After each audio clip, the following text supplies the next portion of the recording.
Hey everyone, today I'm going to be doing a video comparing the Arsenal SLR 107F to the Century RAS 47 as you see down here. After I did my review of this rifle here, I had a bunch of people asking me what I thought about it compared to a lot of the other AK-47s on the market, especially the higher end ones like the Arsenal I have here.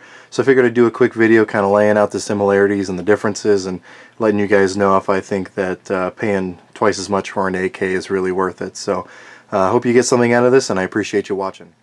So one of the first things you may notice real quick before I jump into this is the paint job on my RAS 47 here. As you can see, I did a multicam paint job on it. I just used some spray paint, and about 6 hours later I was able to pull this thing off. Pretty happy with the way it turned out, but don't let that get in the way of the actual comparison. When it comes with a black receiver, pretty much exactly like what you see the Arsenal here, except all the furniture, well at least the buttstock and the upper and lower handguards are going to come in wood. So as far as that goes, don't let that distract you. And then another thing I want to point out before I jump in is the Ultimac rail as you see up here. Obviously it was not included with this rifle, so that's something I added on after the fact. So again, don't let that detract from the comparison here. That's just how I have this thing configured. So let me go ahead and start out by mentioning all the similarities. Obviously, being they're both AKM pattern rifles, they're going to have a lot of things in common. Obviously, both of them shoot the 7.62 x 39. They both have similar weight, right around 7.5 pounds. They have about the same overall length, same length barrel, same twist rate. They're both stamped receiver. They both accept pretty much any AKM furniture minus the stock on this Arsenal, since it is one of the folding stock varieties. They both accept pretty much any AK magazine that I have, whether it be the polymer ones like the Magpul or Tapco, or whether it be the Circle 10 mags or the KVAR mags. Like this one comes with a 10 round magazine. They both fit drum mags. But if you've watched the review that I did on this rifle, you know that I did have one steel mag that would not actually fit because it was made in contact on the inside of the receiver. That magazine does fit inside of this rifle. They both have scope rails on the left side, and they both function very, very similar. I mean, at their core, they're both just your standard AKM pattern AK-47. Now, what I know you're mostly interested in are the differences. So let me go ahead and just start with the aesthetic, kind of superficial stuff that you can see on the outside. Obviously this Arsenal, as I mentioned, has the folding stock, so that's going to be one difference between these two, but not all Arsenals have that. Some of them are going to have the fixed stock, as you see on the Century. Pretty much every Arsenal that I'm aware of comes with the traditional peg style grip, which I am not a fan of. But you can swap it out. Previously, before I sent this back to Arsenal, I had one of the Magpul AK grips on it, which I really like. Feels the hand a lot better. This one has the proprietary Arsenal trigger, whereas the Century has the Century proprietary trigger, which I like a lot more. And then I also like the grip that comes with the Century a lot more. As you can see, it's a lot bigger, feels the hand a lot more. I could go either way on whether or not I want the finger choils on there, but it fits my hand very well, so I don't mind it. Now I did swap out the safety selector switch here for or selector lever for the Krebs custom one, but the standard one that comes with it does have the little cutout notch, whereas the Arsenal does not have a cutout notch to lock the bolt open.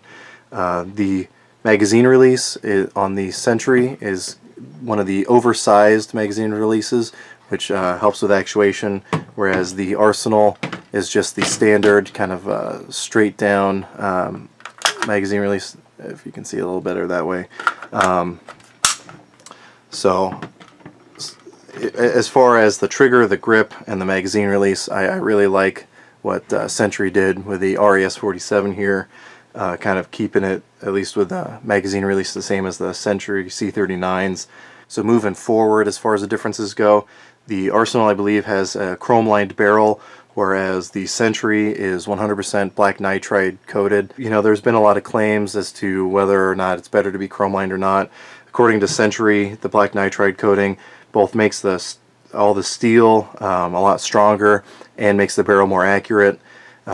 Personally, I haven't noticed a whole lot of difference between the two as far as accuracy goes, especially when I put a optic on the SLR 107 here, which I have to do on the scope rail because I don't have an Ultimac or anything else for my arsenal.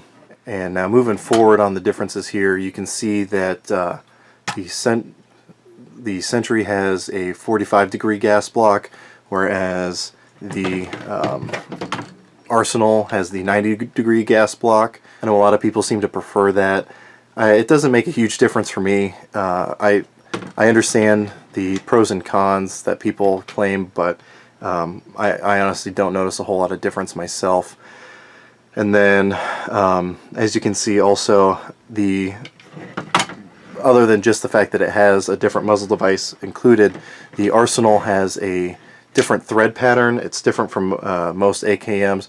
The typical AK thread pattern is going to be your 14x1 left-hand threads, whereas the Arsenal has the 24mm threads, which I believe is more the AK-74 style. One of the biggest differences, in my opinion, that really sets the Arsenal one above the Century one is, as you can see, they do include a cleaning rod underneath the barrel here, which I'm a big fan of, and obviously it does have the bayonet lug too, if you're looking for something like that.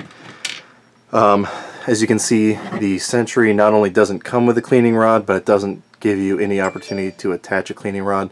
And also, you might notice I no longer have a muzzle device on this AK. What happened was yesterday, because I just recently got my Arsenal back, I wanted to take both of these out shooting and do a little bit of a comparison between the two. And apparently at some point my slant brake came off on my Century, and somehow I failed to notice that until after I got home. So I was pretty disappointed about that, but I guess on the bright side I was planning on switching it out anyway. Now, I know a lot of people don't really care too much if it has a cleaning rod or not, but I will say so far the cleaning rod on this SLR 107 has saved me on 2 occasions so far. Really shortly after I bought this, I was shooting some remanufactured ammo that I got from a friend, and one of them ended up being a squib load and lodged itself on the barrel. And the fact that I had a cleaning rod with me made it so that I was very easily able to remove the bullet from the barrel and allowed me to continue shooting for the day, whereas otherwise I would have been SOL and would have had to come back and knock it out with my cleaning kit.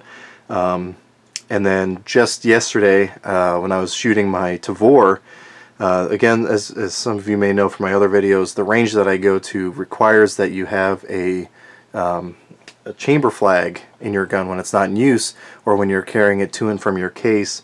And I got one of these really cheap ones that they rented out since I didn't have a chamber flag for my Tavor, and as I was moving it, the bolt got released and it snapped off the end of this, which actually goes into your chamber, and lodged that piece in the barrel. And I, again, didn't have my cleaning kit with me, so I didn't have a rod. And the rod that the range had was too big to fit down a 5.56 barrel. But for whatever reason, the cleaning rod on my Arsenal was able to fit down. I guess it's made for a 5.45 barrel, but it was able to fit down there and remove that obstruction, and made it so I could continue shooting my Tavor yesterday, which was a big lifesaver. So I'm really glad that this comes with one, while the Century does not. So that's, again, the biggest knock, in my opinion, against the Century. And then also, as far as I know, all Arsenal AK-47s come with the standard cleaning kit that fits into the buttstock. Even though this does have the folding stock, it does have the compartment to be able to put the cleaning kit in there. I really like the idea of, on a fighting rifle, having the ability to carry a cleaning kit on the rifle. That way I'm not having to worry about remembering to put one in my bag, whether it be my range bag or my go bag or whatever it is. It's just really nice knowing that I have everything built into this rifle to be able to work on it, to be able to fix any issues that I have on it, and just be able to maintain it in the field. So now that I've gone over a lot of the aesthetic differences on the outside, I'm going to go ahead and break both of these rifles open and show you the internals, show you where they're similar and where they're different. So now that I have the dust covers removed and you can see the internals, I'm going to go ahead and talk to you about the similarities and differences on the inside. Now, to let you know, breaking these things down, removing the dust cover, and just the overall removal of the internal parts is going to be largely the same between the two. Really the only difference in operation of removing parts is the shepherd's hook on the Arsenal is, in my opinion, a lot more difficult to remove than the shepherd's hook that comes with this Century. I really like the design that Century went with, but most people end up swapping it out with either the Tapco retaining plate or even the Krebs custom retaining plate. Both of them are really good options, and I would definitely encourage replacing them just because shepherd's hooks in general can be a real pain. One thing, the internals on the Century, Century's really proud of the fact that they're all Wolf springs on the internals, whereas the Century really makes no mention of the manufacturers, considering these come from Bulgarian parts kits, at least the SLRs do. Breaking these things down is going to be the same, just removing the recoil spring, and I'll try not to knock you guys around too much. The recoil spring on the Century. Now both recoil springs are the jointed ones, as you can see here, very similar to the jointed spring on the Arsenal here. Then drop the safeties. You may be able to tell the Arsenal has the factory lube job on it from when I got it back. For those of you who don't know, when I got my Arsenal, it came with a canted front post, which is something you normally hear from Century. So I was really disappointed about that, but contacted customer service. They were really awesome, really without too many questions asked. They basically sent me all the forms to be able to send it into them. It was gone for about 3 weeks before it came back, and they cleaned it. I sent it to them dirty. They cleaned it. They fixed the front post. They included a target with it showing that they'd actually fixed everything. So I was pleasantly surprised to see how quickly and effectively they fixed their problem. But again, just kind of breaking these things open still. You'll notice on the Arsenal it has a more standardized bolt carrier. It does not have any lightning cuts, as you'll see on the Century, but you know, I have really no quarrel with this. It works really well. Everything's really smooth, kind of remarkably smooth. I haven't had to file down the insides as I did on my M92 PAP AK pistol. I ended up having to sand down all the internals from that just to make it a little smoother. Now on the Century, one of the biggest things you'll notice are these lightning cuts in the bolt carrier, and then I got all the white lithium grease in there from how I lubricated it. But this is still a really smooth bolt the way it functions. I will say the Arsenal is smoother. I know when I did my video talking about the RAS 47, I said that I wasn't really sure which one was smoother just because my Arsenal was away getting repaired. But I will say that the Arsenal is indeed smoother, but not really by a whole lot, to be honest with you. So looking at the internals here, you'll notice on the Arsenal on the left, if you look inside at the springs, let me see if I can get a little pointer here. I got my little Torx driver. If you look at the springs inside there, you'll notice they're the traditional coiled springs that you see on most AK rifles, whereas on the right here, if you can see that, let me even get a flashlight just to maybe illuminate it a little bit better. But the spring on the trigger on the Century is just a single piece of metal, not coiled at all, but it works fine for me. I know some people were complaining about that they didn't like that design, but it works for me really without any issue. Now you'll see on the Arsenal the trigger is a single hook trigger. This can only be used with single hook triggers unless you want to cut out the receiver to be able to fit a double hook trigger, whereas the Century, as you'll notice, has the double hook trigger. You know, to me that's a matter of personal preference. I don't really mind either one, but with a double hook trigger, feasibly you can use either a single or a double hook trigger if you want to replace it. I know a lot of people are replacing their triggers with Tapco triggers. I did that with the Arsenal trigger just because I'm really not a fan of the Arsenal trigger at all. But I know Geisley is going to be coming out with a AK trigger, and I definitely plan on picking those up because in my opinion, even good AK triggers leave a lot to be desired. But I mean, overall, you'll notice when you're looking at the insides of these, it's very, very similar. I mean, when it comes down to it, as I said earlier, they're both AK pattern rifles. They both operate very similarly. They both function very similarly. They're both extremely reliable for me so far. When it comes down to it, in my opinion, the internals aren't a whole lot different. I mean, the major difference to me is the trigger, which again, I like the proprietary Century trigger that they have in the RAS 47 a lot more than the Arsenal trigger. And then obviously putting these things back together is going to be largely the same, just like taking them apart. You want to get the bolt carrier in there, make sure I got the right parts. Now both these pretty much are interchangeable. I haven't actually fired them, putting the bolt carriers or the recoil springs from one to the other, but they both will fit inside each other. And then let me get this guy without trying to take up too much screen, my big fat arms. Ladies. And then get this guy in here. I know this is really exciting.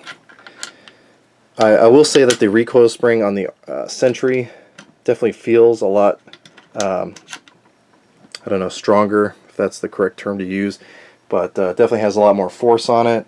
You might be able to tell it is a little bit more coiled, even at its kind of resting position, than the Arsenal one is. And then just looking at the dust covers here, might be hard to tell just because this one's painted, but the Arsenal one is ribbed on the top for her pleasure, whereas the Century one is not. So I'll go ahead and slap these on and then get back to you guys. So now that I have these two back put together and back on the table, I'll go ahead and, since I mentioned how smooth the bolt is, and kind of the comparison between the two, I'll go ahead and try to demonstrate that to you now. Honestly, your best bet's probably going to be going to your local gun store where they may have one or both of these and give you a chance to really feel it for yourself, because it's going to be really hard to tell through the camera. But I'll try to show you guys without knocking this camera around kind of the difference in the bolt here. But the Arsenal is really smooth. At no point does it really want to hang up.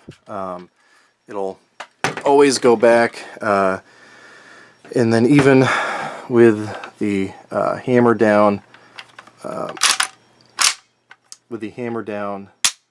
resetting the bolt is fairly easy and really smooth. Whereas on the Century, the bolt is a little gritty sounding, but it's still fairly smooth. Like I said, it's not a whole lot less smooth than the Arsenal one is. But where I do run into issues actuating it myself is with the hammer down. It takes a little bit more pressure to push that hammer back down. In most situations, you're not going to have to do that, because especially even during a reload, the hammer is going to be down from the action cycling. So it's not a huge issue, but just something to be aware of. I'm sure it'll smooth out over time, or even if I were to do some sanding on that hammer, it might help a little bit, or maybe even once I swap out the trigger, that may help as well. But just wanted to kind of demonstrate that to you. Again, your best bet's going to be handling one of these for yourself. Now, as far as my overall impressions of these two rifles, like I said, largely they're very, very similar. They both operate the same way. They're both AK-74s, or excuse me, AK-47s. One thing I think is really important to take into account is the Century here. I picked it up for $625. It's an all-American made stand receiver AK for, again, $625. Again, this is just my own experience. Prices may vary, and this is just a snapshot in time. But the Arsenal one, when I picked it up, I paid about $1,100 for it. So almost twice as much. Now, do I think that it's worth it? I think that if all you care about is functionality, then I think you can't go wrong with the Century. At least from my experience. I know there have been some people out there who have had issues with their Centuries, but you know, I can say that I've had an issue with this Arsenal with that candid front sight. So I mean, if you're willing to roll the dice, which I don't even think you're rolling the dice that much, because the quality control from Century's improving greatly. But I think it's tough to go wrong with this Century RAS 47. But I mean, if you like having the top of the line rifles out there, I mean, I can't fault you.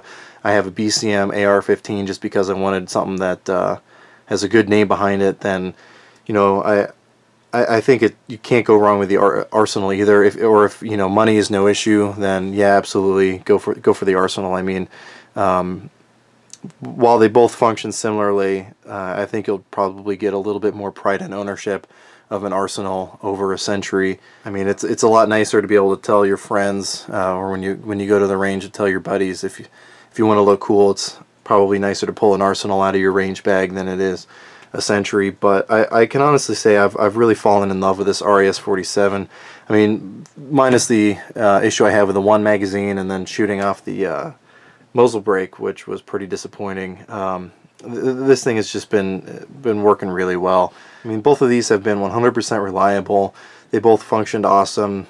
They both shoot great. I've really had very few issues with both of these when it comes down to it. So I think the major deciding factor is just going to be, you know, what do you want this for? If you want something that's going to work, and you're on a budget, you know, I would say 100% go with the Century here.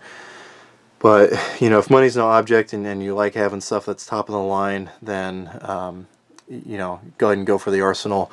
I would recommend swapping out the trigger and the pistol grip, at least if you have hands like mine. If you have small hands, then that one might work better for you. But, you know, in my opinion, both of them are going to work for you. Both of them are going to last you a lifetime and be really good options for you. If you have any questions, comments, or concerns, go ahead and just post those in the comments below. If you have experience with either one of these rifles or any Arsenal rifle or any Century rifle, go ahead and leave that below as well. I know there's been a lot of people curious as to, you know, whether they should save up for an Arsenal or a similar high-end rifle, or if one of these less expensive rifles is going to work just as well. So, you know, I hope this video helped. I hope this answered some of your questions or eased any of your concerns. Again, feel free to ask any questions you may have. I know I probably forgot some things. So, but again, I hope you got something out of this, and I appreciate you watching.